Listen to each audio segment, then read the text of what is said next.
Hello friends, आप सभी का हमारे YouTube channel exam time IQ पे स्वागत है। आज है 15 मई 2020 और 15 मई के करंट अफेयर्स वीडियो में इस वीडियो के माध्यम से ले आया हूं। तो आप सभी इस पूरे वीडियो को ध्यान से देखिए और पूरा देखिए, क्योंकि मैं सभी प्रश्नों का डिटेल में आंसर भी बताऊँगा। और जो भी फ्रेंड्स अभी तक इस चैनल को सब्सक्राइब नहीं किए हैं तो कृपया सब्सक्राइब भी कर लें। तो आइए आज के इस वीडियो का पहला प्रश्न देखते हैं।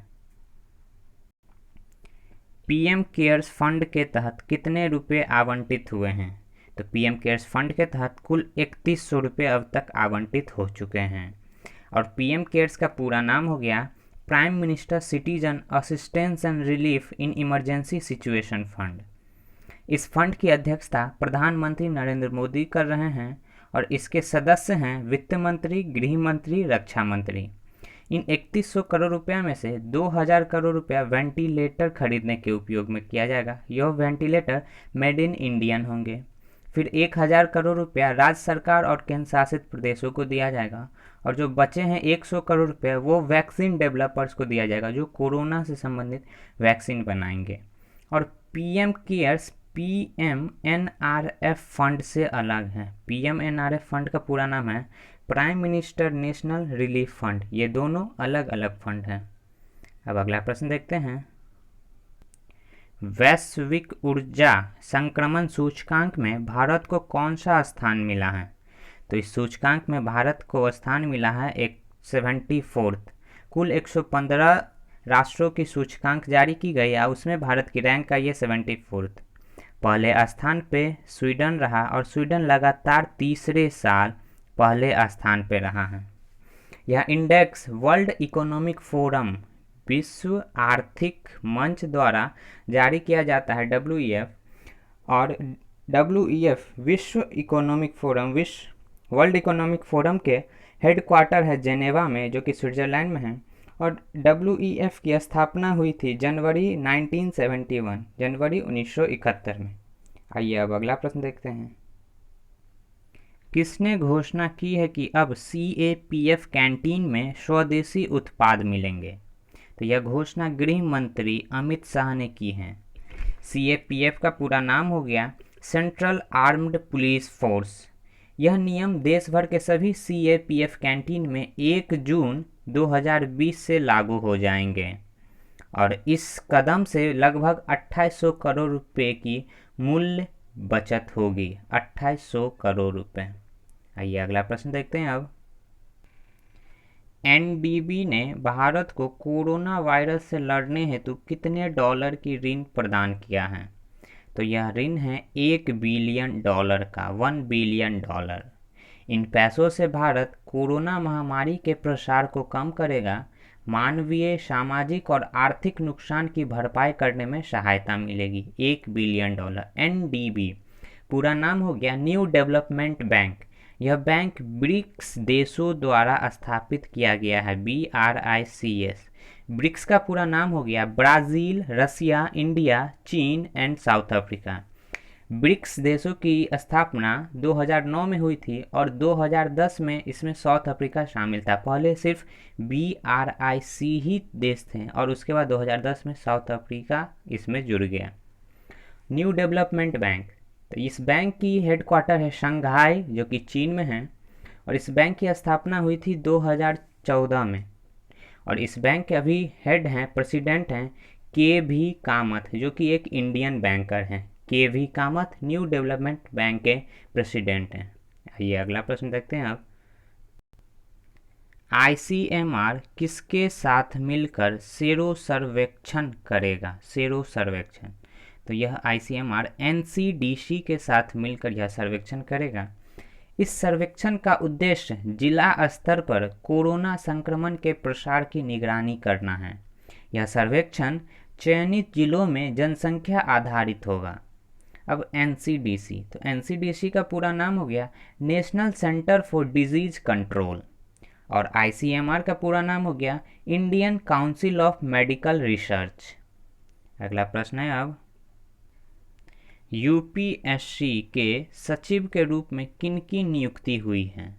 तो अभी UPSC के नए सचिव बनी हैं वसुधा मिश्रा। और UPSC के अभी चेयरपर्सन हैं अरविंद सक्सेना। अरविंद सक्सेना अभी यूपीएससी के चेयरपर्सन हैं और वसुधा मिश्रा यूपीएससी के सचिव है। UPSC union public service commission. अगला प्रश्न है अब, सीबीएसई के नए अध्यक्ष के रूप में किनकी नियुक्ति हुई है?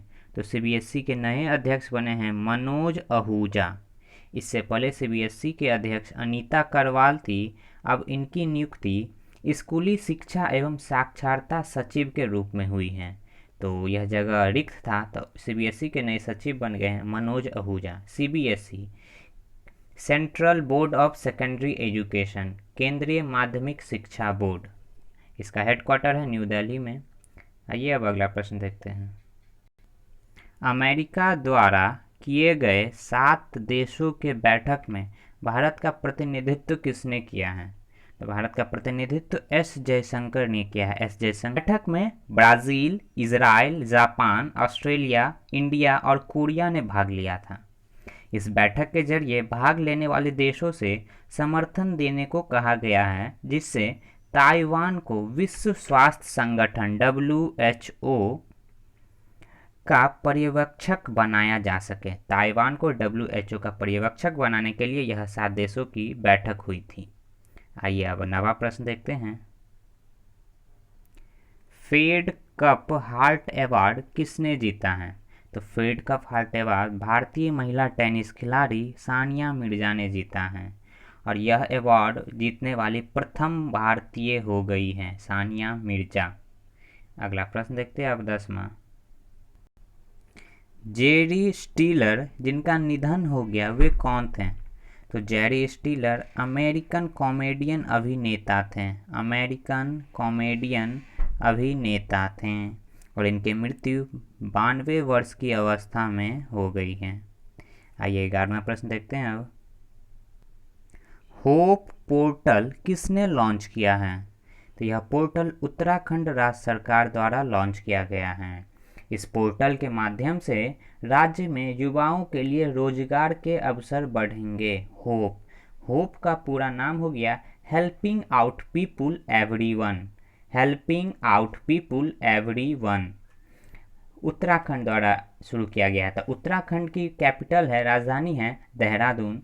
उत्तराखंड के अभी मुख्यमंत्री हैं त्रिवेंद्र सिंह रावत और उत्तराखंड के अभी राज्यपाल हैं बेबी रानी मौर्य।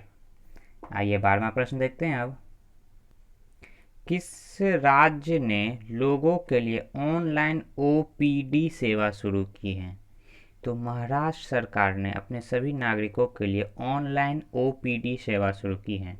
महाराष्ट्र सरकार ने एक पोर्टल जारी किया है जिसका नाम है eSanjeevani OPD.in। eSanjeevani OPD.in। इस पोर्टल के माध्यम से लोग टोकन प्राप्त कर डॉक्टर से सलाह ले सकते हैं। OPD सेवा महाराष्ट्र सरकार द्वारा शुरू की गई है और हाल ही में कुछ दिन पहले भी महाराष्ट्र सरकार ने अन्य योजनाएं शुरू की थी, जैसे कि अपने सभी नागरिकों के लिए उन्होंने फ्री मुफ्त स्वास्थ्य बीमा योजना लॉन्च किया था। फिर ADB के द्वारा, एशियन डेवलपमेंट बैंक के द्वारा महाराष्ट्र को ऋण दिया गया था, जो कि उससे अपने सभी किसानों को, कृषि ग्राहकों को बिजली प्रदान करेंगे। जो लोन था $346 मिलियन का। उससे पहले बॉम्बे हाई कोर्ट के मुख्य न्यायाधीश की नियुक्ति हुई थी और बॉम्बे हाई कोर्ट के मुख्य न्यायाधीश बने थे दीपांकर दत्ता। और भी एक प्रश्न था कि मुंबई में कोरोना परीक्षण के लिए बस सेवा शुरू की गई थी। एक बस के जरिए ही सभी सेवाएं उस कोरोना परीक्षण में लोग कोरोना अपना परीक्षण करवा सकते हैं। तो चलिए, आज का यह वीडियो देखने के लिए आप सभी का बहुत बहुत धन्यवाद। कृपया हमारे इस वीडियो को ज़्यादा से ज़्यादा अपने सभी व्हाट्सएप ग्रुप, फेसबुक में अपने फ्रेंड से शेयर करें और हमारे इस चैनल को भी सब्सक्राइब कर लें। बहुत बहुत धन्यवाद यह वीडियो देखने के लिए।